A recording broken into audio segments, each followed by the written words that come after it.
All right, and we're here with problem number 8 from your chapter 9 and 10 practice test, where we have to state the value of the discriminant and then determine the number of real roots of the equation. So what this is asking us to do is define just a portion of the solution to this equation and then determine how many answers there are. So the discriminant comes from the quadratic equation, and then there's this idea of the real roots. And the real roots of an equation is just when the equation, the quadratic equation, is equal to 0. So we have this f of x, it's not a value, so we're just going to say, since we're determining the roots, we want it to be equal to 0. So this is essentially the equation we're working with. Now I'm in a position to be able to solve this equation. And when we are asked again about the roots of the equation, it's just meaning that the equation is equal to 0.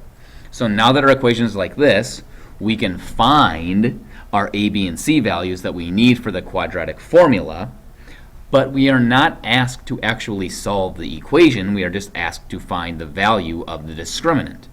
And the discriminant is a portion of the quadratic formula. And the discriminant is just the b squared minus 4ac. It's just that part that's underneath the square root symbol in the quadratic formula. So we are going to find the discriminant. We are going to find the value of b squared minus 4 times a times c. If we're going to find the discriminant, we still need to know the values of a, b, and c from our equation that we have right here. So by looking at that equation, since it is equal to 0, and it's equal to 0 because we are finding the roots of the equation, we can find, or see, that our a is 2, our b is 9, and our c is 11.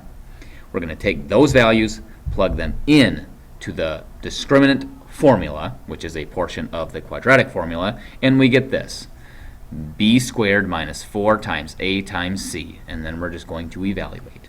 9 squared is 81, and 4 times 2 times 11 is 88.